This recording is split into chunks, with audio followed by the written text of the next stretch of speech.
అబ్బో ఇక్కడ కేజీ చీరలు కొంటే అర కేజీ చీరలు ఫ్రీ అంట. మంగళ్య షాపింగ్ మాల్ కేజీల్లో సేల్ టన్నుల్లో ఆనందం. భోగాపురం ఎయిర్పోర్ట్ క్రెడిట్ ఎవరిది? సోషల్ మీడియాలో పెద్ద యుద్ధమే జరుగుతుంది. భోగాపురం ఎయిర్పోర్ట్ని పూర్తి స్థాయిలో నిర్మాణం పూర్తి చేసింది మేమే అంటూ వైసీపీ తన క్రెడిట్ని తెచ్చుకునే ప్రయత్నం చేస్తుంది. అయితే చంద్రబాబు నాయుడే పునాది రాయి వేశాడని చెప్పేసి టీడీపీ క్రెడిట్ని తన వైపు తిప్పుకునే ప్రయత్నం చేస్తుంది. ఏదేమైనా రిబ్బన్ కట్ చేసింది ఇప్పుడున్న కూటమి ప్రభుత్వమే. కాకపోతే అక్కడ పునాది రాయి వేసింది ఎవరు అనేది ఇక్కడ అతిపెద్ద చర్చగా మారుతుంది. మనతో స్టూడియోలో ఉన్నారు పొలిటికల్ అనలిస్ట్ కేఎస్ ప్రసాద్ గారు. కేఎస్ ప్రసాద్ గారు నమస్కారం. నమస్తే అండి. భోగాపురం ఎయిర్పోర్టు పునాది రాయి వేసింది ఎవరు? దాన్ని రిబ్బన్ కట్ చేసింది ఎవరు?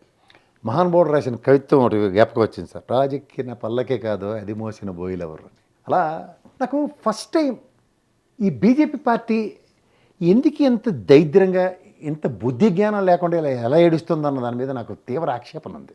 ఒక లెగసీస్ ఎట్లా ఉంటాయంటే పొలిటికల్ లెగసీలో ముఖ్యమంత్రులు మారచ్చు ఆంధ్రప్రదేశ్ రాష్ట్రానికి. ప్రధానమంత్రి అయితే మారలే కదా. ప్రధానమంత్రి కళ్ళ ముందు ఒక నేషనల్ ఏవియేషన్ డిపార్ట్మెంట్ తీసుకునే నిర్ణయాలే కదా ఎయిర్పోర్ట్లు. అవును. ఇప్పుడు గతంలో భోగాపురం ఎయిర్పోర్ట్ ఉంది కేంద్ర రాష్ట్ర ప్రభుత్వాల సమన్వయంతో కదా జరిగింది. ఈ ప్రాథమిక అవగాహన లేకుండా కూడా ప్రాంప్టర్ చెవిలో పెట్టుకుని నరేంద్ర మోడీ వచ్చేసాడంటే నేను ఏమన్నా నాకు అర్థం కావట్లేదు. నేను ఒక సింపుల్గా చెప్తా, ఇందులో క్రెడిట్ చోరీలు ఇవన్నీ తర్వాత మాట్లాడదాం సార్. మన రాజధాని గర్వంగా మన అందరూ చెప్పుకునేది ఇవాళ అమరావతి అని చెప్పారు. శబాష్ శబాష్ శబాష్. బుద్ధుడు విగ్రహం ఉండి అమరావతి ఎక్కడ ఉంటుంది? ఒరిజినల్గా వీళ్ళు చెప్తున్న అమరావతికి 60 కిలోమీటర్ల దూరం ఉంటుంది.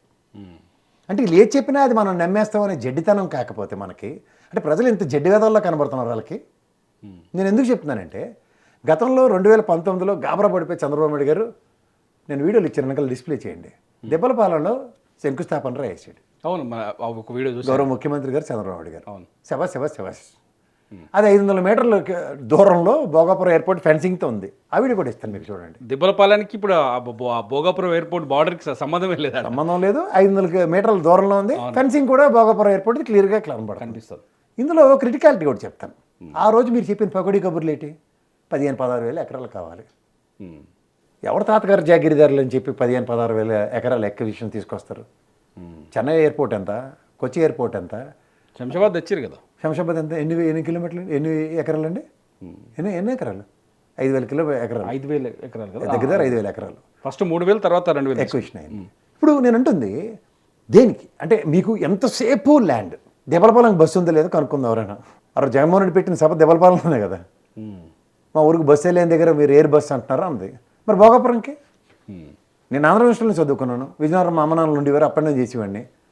తర్వాత మా నాన్నగారు వైజాగ్ వచ్చారు. నేను విజయనగరం నుంచి అప్ అండ్ డౌన్ చేసిన రోజులు నేను ఎల్ఐసీలో పని చేసినప్పుడు. నేను ఇవన్నీ చెప్తున్నాను అంటే నాకు భోగాపురం ఏంటో నాకు తెలుసు. భోగాపురం వెళ్తుంది వాళ్ళం. ఇప్పుడు మీరు ఏ ప్రాతిపదిక మీరు తీసుకున్నా కానీ భోగాపురంలో కానీ మీరు అన్న దిబ్బలపాలెంలో కావచ్చు, ఆ ప్రాంతంలో ఎయిర్పోర్ట్ను తీసుకురావాలనే ఆలోచన చంద్రబాబు నాయుడుది.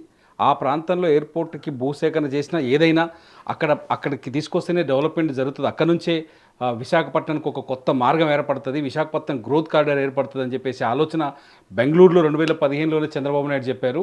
ఇప్పుడు మీరు వచ్చి మేము పూర్తి చేసామంటే ఎట్లా అని మాట్లాడుతున్నారు టీడీపీ. సరే సార్, నేను అంటుంది నేను ఎప్పటికైనా తాజ్మహల్ చూడాలనుకున్నాను అనుకోండి. నేను ఢిల్లీ టికెట్ తీసుకుని వెళ్ళాలి కదా, ఆగ్రాకి. అక్కడి నుంచి బస్సులో వెళ్ళడం ఏదో సావాలి కదా, ఆగ్రాకి ట్రైన్లోనే వెళ్ళాలి కదా. నేను చూస్తాను కళ్ళగంట కూర్చుంటే. కానీ అబ్దుల్ కలాం గారు శిష్యులు మనం, ఆయన కళ్ళగా అనమన్నాడు. కానీ కళ్ళ సాకారం ఎలా అవుతాయి? కష్టపడితేనే అవుతాయి. మీరు కళ్ళగా అన్నారు, వీఆర్ నాట్ కాంట్రడిక్టింగ్ ఇట్. కానీ సాకారం చేసినాడు వాడు జగన్మోహన్ రెడ్డి కదా. ఇప్పుడు 2,700 ఎకరాలు దానికి తీసుకున్నారు. మరి ల్యాండ్ ఎక్విజిషన్కి రైతులకి డబ్బులు ఇవ్వకుండా ఉత్తనేస్తాడా? అమరావతి రైతులు ఇటు అందరూ అమాయకంగా ఇవ్వడానికి. వాళ్ళ కళ్ళ ముందు వాళ్ళు రియల్ ఎస్టేట్ చేసుకుంటుంటే వీళ్ళు థర్డ్ ఎంపైర్లో కూర్చొని చూడడానికి ఆయన భోగాపురం వెళ్ళిన అమాయకులు అనుకున్నారా? ఉత్తరాంధ్రాలు మడతెడితే మామూలుగా ఉండదు. శ్రీకాకుళంలో శిలకలున్నాయి. శ్రీకాకుళంలో మా వంగపండు గారు కూడా ఉన్నారు. అలాగే విజయనగరంలో శ్రీశ్రీ గారు కూడా ఉన్నారు. మా తెన్నేటి విశ్వనాథం గారు విశాఖలో కూడా ఉన్నారు. అంచేత ఈ మహానుభావులు నడయాడిన ఆ ప్రాంతాలకి అల్లూరు సీతారామరాజు గారి పేరు పెడితే ఆయన నర్సీపట్నం. నువ్వు ఆ ధరణి నేను ఈ ధరణి. గురుగారు పేరు పెట్టచ్చు, మహానుభావుడు పేరు పెట్టచ్చు, సంతోషం. అల్లూరు సీతారామరాజు గారు మా ఉత్తరాంధ్ర ముద్దుబిడ్డ, సంతోషం. అలాగే గోతులచ్చన్ గారు కూడా ఉన్నారు. అంతకన్నా మహనీయులు తెన్నేటి విశ్వనాథం గారు ఉన్నారు. స్టీల్ ప్లాంట్ కోసం త్యాగం చేసిన మహనీయుడు. జగన్ చేసింది ఏమీ లేదు అంటుంది టీడీపీ. మీరు ఎందుకు అంటే ల్యాండ్ ఎక్విజిషన్ చేసిన జగన్? నేను చెప్పేవాడు వేదాంతి అయితే వినివాడు వెర్రివాడు అంటే ఆంధ్రప్రదేశ్ ప్రజలు వెర్రివాళ్ళు కాదు. నిన్న కాక మనం మీరు శంకుస్థాపన ముందుకు వెళ్ళినప్పుడే కదా భోగాపురం పరిసర ప్రాంతంలో జగన్ కాన్వాయ్ వెళ్తున్నప్పుడు థ్యాంక్ యూ జగన్ అని బోర్డులు ఎందుకు పెట్టారు? ఇప్పుడు అవుటర్ రింగ్ రోడ్డు గ్రేటర్ హైదరాబాద్లో మనకి శంషాబాద్ ఎయిర్పోర్ట్ వచ్చినప్పుడు ఎన్ని సామాజిక వర్గాలు ఇక్కడ బాగుపడ్డాయో ఆ రోజు అందరూ కృతజ్ఞత రాజశేఖర రెడ్డి గారు చూపించుకున్నారు. ఈ రోజు కూడా మీరు చెప్తున్నట్టు కోతులు వెలిగించిన బ్యాచ్ ఎప్పుడైనా శంషాబాద్లో చూసారా చెప్పండి. ఇప్పుడు శంషాబాద్లో కృతజ్ఞత ఎలా చాటుకోవాలి? చంద్రబాబు నాయుడు గారు నిజంగా మాకు ఇవాళ ఇంతమందికి ఇంత కోటేశ్వరులు చేశారు మా అందరికీ చెప్పి తెలుగుదేశం డాంకాపాలసకి గెలాలి, అక్కడ గెలుస్తుందా? కానీ ఒకప్పుడు కాదు ఇప్పుడు నేను చెప్తుంది అలా అయితే మీరు అనొచ్చు జగన్మోహన్ రెడ్డి అక్కడ గెలిచాడని, కాదు కదా. ఇవాళ మీరు నేను కూడా కాదు సార్, గౌరవ రామ్మోహన్ నాయుడు గారు, మా ఎర్రనాయుడు గారు ఉత్తరాంధ్ర ముద్దుబిడ్డ కొడుకు, సెంట్రల్ ఏవియేషన్ మినిస్టర్, గతంలో అశోక్ గజపతిరాజు గారు ఏవియేషన్ మినిస్టర్. అశోక్ గజపతిరాజు గారు ఏవియేషన్ మినిస్టర్గా ఉన్నప్పుడు 2019లో గవర్నమెంట్ పోయి ముందు శంకుస్థాపన రాసినప్పుడు ఒక అనా పైసా పనిచేసేయడం ఆయన పనిచేసినప్పుడు చెప్పండి, ఆయన ఉత్తరాంధ్రే కదా. ఉదాహరణకి వాళ్ళు రామ్మోహన్ రెడ్డి పనులు ముందుకు సాగకుండా అప్పటి వైసీపీ అడ్డుకుంది. ఎన్ని కోర్టు కేసులు, అవన్నీ కేసులన్నీ రిజాల్వ్ చేసుకుంది వైసీపీ, నేనా మీరా? వైసీపీ కేసులను రిజాల్వ్ చేసుకుంది. రెండోది, ఇప్పుడు మీకు ఇంకొక హైలైట్ పాయింట్ చెప్తాను. నేను మీరు కదా సార్, మనందరం అబద్ధాలు చెప్తాను ఏదో చెప్తారు. నేషనల్ ఏవియేషన్ మినిస్టర్ ఎవరు? రామ్మోహన్ రెడ్డి గారు కదా. మొన్న లాస్ట్ ఆయన పర్యటనప్పుడు 86.13% కంప్లీట్ అయ్యిందన్నారు గవర్నమెంట్ వచ్చిన కొత్తల్లో. ఆయనే కదా కితాబ్ ఇచ్చారు. ఇప్పుడు ఎంత వచ్చింది? 91.2% ఎంత చెప్తున్నాడు ఆయన, అవునా కదా. సో ఈ 4% క్లెయిమ్కి ఈ ప్రభుత్వానికి ఎంత అర్హత ఉందో నేను కాదు, ఆ కితాబ్ ఇచ్చింది గౌరవ రామ్మోహన్ రెడ్డి గారు. దిబ్బలపాలెం క్రెడిట్, అమరావతి క్రెడిట్ మీరు తీసుకున్నట్టే ఇది కూడా తీసుకుందాం అనుకుంటే తీసుకోండి, మాకే అభ్యంతరలే. క్రెడిట్ కాదు కావాల్సింది. ఇవాళ ల్యాండ్ ఎక్వేషను, ఆ జిఎంఆర్ ఎయిర్పోర్ట్ కట్టిన అతను ఏం చెప్పాడో ఒకసారి ఆలోచించండి. నిన్న కాక మొన్న మీకు జమ్మలమడుగులో ఇదే జందాల్ గారు ఇంచుమించు మొహం ఇచ్చినంత పని చేశాడు కదా. ఊళ్ళో ఉన్న ఇళ్లలోకి వెళ్ళి కంచాలో తినివాడు ఏం ప్రలోభాల పైకి ఆ జందాల విషయంలో ఆయన చేసిన మోసం అది ఇది అని చెప్పి కాదంబరి జత్వాన్ని విషయంలో వేసిన నేషాలకి గౌరవ ముఖ్యమంత్రి గారు ఎక్స్ప్లెనేషన్ ఇచ్చుకోవాల్సి వచ్చింది కదా అక్కడ డయాస్ మీద. మళ్ళీ అలాంటి దౌర్భాగ్య స్థితి క్రియేట్ చేస్తారా? అసలు అంతటికీ కారణం ఏంటంటే నరేంద్ర మోడీకి జంజీవాళ్ళు అక్కడ అల్లాడించారు అక్కడ. దానికి డిమోటివేట్ అయితే ఆంధ్రప్రదేశ్ రాష్ట్రంలో ముఖ్యమంత్రి ఉప ముఖ్యమంత్రి లోకేష్ ఇంకేం పని పాటు లేకుండా జింగి చిక్కం అని భజన చేస్తాం అన్నప్పుడల్లా ఆయన టెంప్ట్ అయిపోయి ఆంధ్రప్రదేశ్ వస్తుంటాడు. మీరు కావాలంటే ఆయన ఎప్పుడు పునర్శంకుస్థాపన సభ చూడండి ఆంధ్రప్రదేశ్ అమరావతికి, ఇదే జింగి చిక్కం సభ. పుట్టపర్తి వెళ్ళారు, అక్కడే జింగి చిక్కం. ఇంతవరకు ఆంధ్ర యూనివర్సిటీలో దీనికి వచ్చారు. ఆ రోజు పవన్ కళ్యాణ్ ఏంటన్నాడు, ఇది ఎస్పీజీ కమాండోలు నాకు స్లోగన్లు ఇస్తే ఆయన మండిపోతున్నారు, ఆయనకు మామూలుగానే ఫోటో గడ్డ వస్తే అసలు ఎవరిని క్షమించడు. మళ్ళీ నేను జంజీవాల్తో చాలా డిమోటివేట్ అయిపోయినట్టే పార్లమెంట్ సమావేశాలు అన్ని గాలికి వదిలేశాడు. ఇక్కడికి వచ్చాడు సభ రెబ్బన్ కటింగ్ అన్నాడు. గోపెట్లో ఒక్క మాట మాట్లాడలే. మీరు ఒకటి గమనించండి, ఇందులో ఒక క్రిటికాలిటీ ఉంది. మన శ్రీనివాస వర్మ గారు ఉన్నారు, ఎవరైనా ఒకే ఒక్కసారి ఎమ్మెల్సీ, రెండోసారి ఎమ్మెల్సీ అయిన మా కాకినాడ రాజమండ్రి పరిసర ప్రాంతాల్లో మాజీ బీజేపీ అధ్యక్షుడు ఉన్నాడు సోమవీర్రాజు గారు. ఆయన ఈరోజు దాకా ఎవరయ్యా మీరు అని అడగలే. మన నరేంద్ర మోడీ గారు హూ ఆర్ యూ అని ఆ క్రెడిట్ ఉన్నాడు. ఒక స్క్రిప్ట్ రాసి ఇచ్చాడు శ్రీనివాస వర్మకి. అంటే నివురుగప్పిన నిప్పులా ఉన్న బీజేపీ తెలుగుదేశాన్ని కుబుసాలు కదిలించడానికి ఆ లేస్తున్న స్ట్రాటజీ. ముఖ్యమంత్రిగా పవన్ కళ్యాణ్ గారిని సంబోధించాడు ఆయన, చంద్రబాబు గారిని ఉప ముఖ్యమంత్రిగా సంబోధిస్తూ ఏదో పరాకు మాట్లాడారు కదా. అదొక ప్రధానమంత్రి గారి సమక్షంలో ఒక 3 లక్షల మంది దగ్గర వీళ్ళు చెప్పిన గ్యాదరింగ్ సమావేశంలో అవాకులు చవాకులు మాట్లాడడానికి స్క్రిప్ట్ చూసి చదువుతో ఎంత ఇంటెన్షన్స్ ఉన్నాయో చూడండి. అంటే ఆల్రెడీ ఒక సీఎం రమేష్తో జలక్కిచ్చారు, అది ఆల్రెడీ చంద్రబాబు గారు అలర్ట్ అయ్యారు. రేపేమో దసరాకేమో లోకేష్ని పట్టాభిషేకం అని సరదా పడుతుంది దగ్గర 18 మంది మంత్రిగణాన్ని తొలగించే నేపథ్యంలో ఈ శ్రీనివాసవరం గారు ఆయనకే దిక్కులేదు. రేపు పొద్దున సెంట్రల్ క్యాబినెట్ షఫలింగ్లో ఫస్ట్ ఎత్తేసింది ఇతన్నే. నర్సాపురం ఎంపీ కదా, నర్సాపురం ఎంపీ మినిస్టర్ కదా, మినిస్టర్ గారు డిప్యూటీ మినిస్టర్. మొన్న వెళ్ళి స్టీల్ ప్లాంట్కి వెళ్ళి పల్లెత్తు మాట మాటలు అంతా లొకేషన్ మాడుతుంటే అంతేగా అని వచ్చాడు. నిన్న మాత్రం భజన కార్యక్రమంలో మాత్రం పరవశించిపోయి అవాకులు చవాకులు పరాకు మాటలు.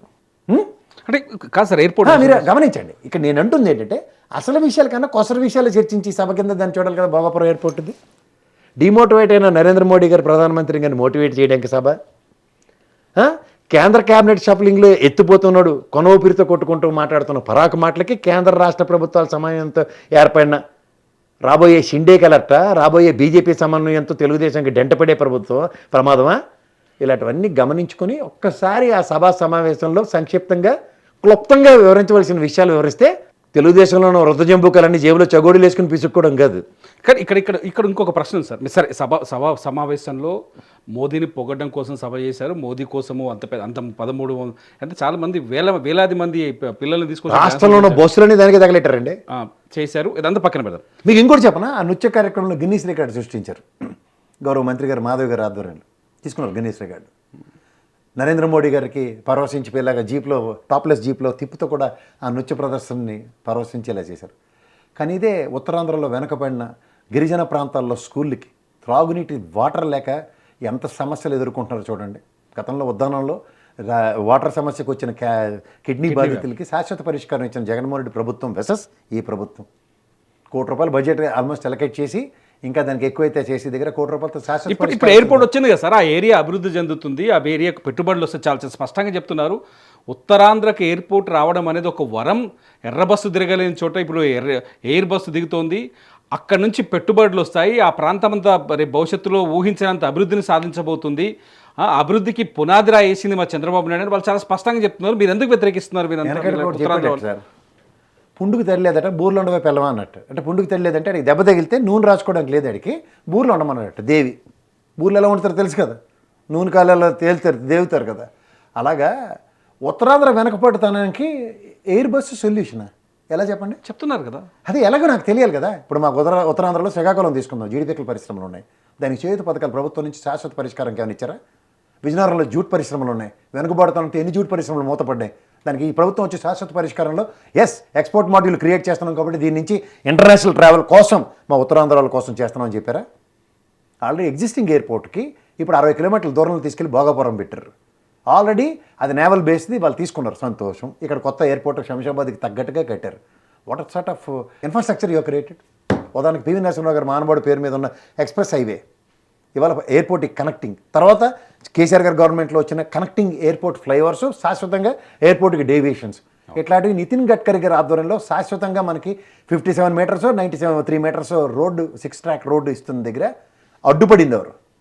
ఈ రోజు దాకా కేంద్ర రాష్ట్ర ప్రభుత్వాల సమన్వయంతో నడుస్తున్న ఈ రాష్ట్ర ప్రభుత్వంలో గడ్కరీ గారి మాటలకి ఇవాళ వాస్తవ రూపం ఎక్కడ దాల్చాయి? టెంపరీ రోడ్లా ఇవి మాట్లాడండి, ఇవి కదా కావాలి.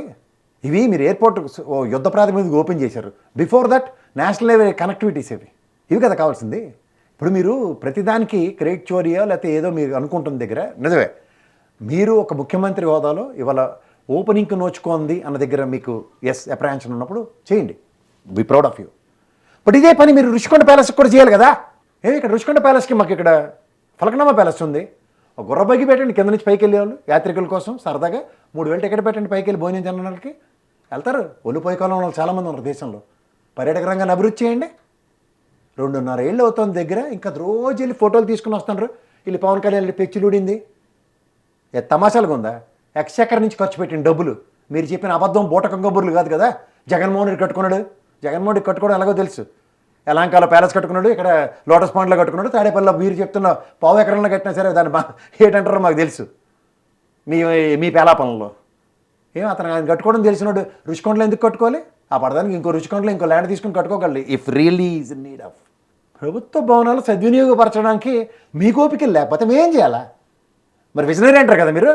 నిజమే, 86% దగ్గర కంప్లీట్ చేసిన జగన్మోహన్ రెడ్డి గారి ప్రభుత్వంలో మీరు క్రెడిట్ తీసుకోవడానికి 91% కంప్లీట్ చేశారు, దగ్గర 4% తీసుకొని క్లెయిమ్ చేసుకున్నారు. We are proud of you, I appreciate. But what about Rushikonda palace? దీనికి కూడా సమన్వయపరిచి ఎగ్జిస్టింగ్ రన్నింగ్లోకి తీసుకురండి. ఎక్స్చక్కర్కి 10 కోట్లు వచ్చింది ఈ సంవత్సరానికి, అది 20 కోట్లు వచ్చింది, 50, 90, 100 తెచ్చి చూపించండి.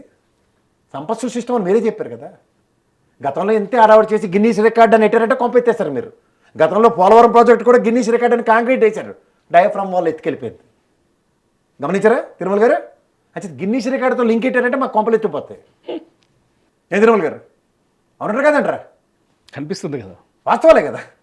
అంటే భోగాపురం ఎయిర్పోర్ట్ నిర్మాణం కనెక్టివిటీ చెప్పండి సార్. శ్రీకాకుళం వాళ్ళకి ఎంత దూరం, విజయనగరం వాళ్ళకి ఎంత దూరం, వైజాగ్ వాళ్ళకి ఎంత దూరం? రాంగ్ ప్లేస్ అంటారా మీరు? మళ్ళీ నేను చెప్తున్నా, ఇంత ప్రాస్పరిటీగా ఇన్ఫ్రాస్ట్రక్చర్ క్రియేట్ చేస్తే ఇప్పుడు మనకి శంషాబాద్ 36 కిలోమీటర్లు మా ఇంటికి, మీకెంత, మీ ఊరు ఇంకా దూరం, మీకు 60 కిలోమీటర్లు. పోనీ అవుటర్ రింగ్ రోడ్ కవర్ చేసుకుంటే మీకు 40కి వస్తారు మీరు, అవునా కదా? ఈ ఇన్ఫ్రాస్ట్రక్చర్ ఉంది కదా. లేనప్పుడు మీ పరిస్థితి ఏంటి? ఇప్పుడు శంషాబాద్ ఎయిర్పోర్ట్ అప్పుడు మీరు ఓలా క్యాబ్ల కన్నా మీరు క్యాబ్స్ ఉండేవి అప్పుడు, అంత ఇన్ఫ్రాస్ట్రక్చర్ ఉండేది. కనెక్టివిటీ ఎలా ఉండేది? ఆర్టీసీ వ్యవస్థ తక్షణం బస్సులు ఎన్నేసింది ప్రతి ప్రాంతం నుంచి. ఇంకా నడుస్తున్నాయి కదా. ఇప్పుడు ఏమి మీరు ఒకటి చూపించండి. లోపల ఫోటోలు బాగానే తీయించారు. ఈ టెంకరింగ్ అప్పారావు గారులను అందరినీ తీసుకెళ్ళి వీవీఐపీ పాస్లు ఇచ్చి ఊర్లో మాటలు వేసుకుని తిరుగుతూ ఉంటారు తెలుసు కదా. గిన్నెలుగా వీళ్ళు లొత్తలు పడిపోతే మాటలు వేసుకుని తిరుగుతారు తెలుసు కదా. అలా వాళ్ళకి సోషల్ మీడియా వింగ్ ఒకటి ఉంటుంది, మాటలు వేసుకుని తిరగడం వాళ్ళ పని. మా వీధులు తిరిగివారు చిన్నప్పుడు, మాటలు వేస్తాం అని. ఆడు పొగ ఊతూ ఉండేవాడు, తెక్కడం తిప్పుతూ ఉండేవారు. ఈ పొగ ఊది బేచి 3 తప్పేల ఛానళ్ళు పేపర్లో కవయిత్రి మొల్ల ఉంటుంది వాళ్ళకి టక్ టక్ టక్ టక్ టక్ 2 చేతులతోనూ రజనీకాంత్ గారి సంతకాలు పెట్టినట్టు రాసేస్తారు. ఇవి కాదు కదా ప్రజలకు కావాల్సింది. అయితే వీళ్ళు సింగపూర్తో ఒప్పందం చేసి విజయవాడకి తెచ్చారు చూడండి. ఇన్ఫ్రాస్ట్రక్చర్ వస్తారేమో రేపు పొద్దున అటువంటి ఇవాళ పరిస్థితి చెప్పండి సార్. సచ్చినోడికి సారి కావాలి మాకెందుకు?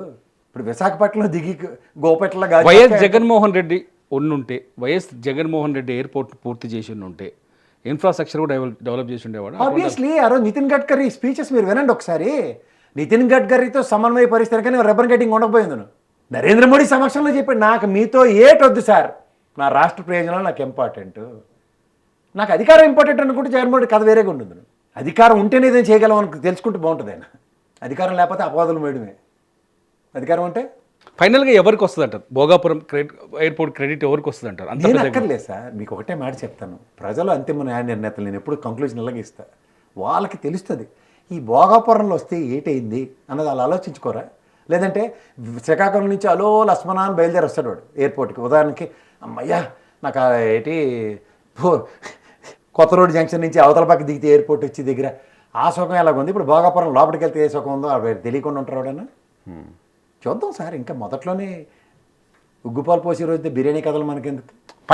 నేను నా క్వశ్చన్ ఒకటి, ఎందుకంటే మొదటి నుంచి జరుగుతున్న విషయం క్రెడిట్ ఫైట్లో చాలా పెద్ద విషయం ఏంటంటే ఎర్ర బస్సు రాని చోటుకి ఎయిర్ బస్ ఎందుకు అని అన్న జగనే ఇవాళ నేనే ఎయిర్పోర్ట్ పూర్తి చేశాను. ఎర్ర బస్సు రాని చోటు ఎయిర్ బస్సు వచ్చింది దెబ్బలపాలెం వస్తే అద్భుతం.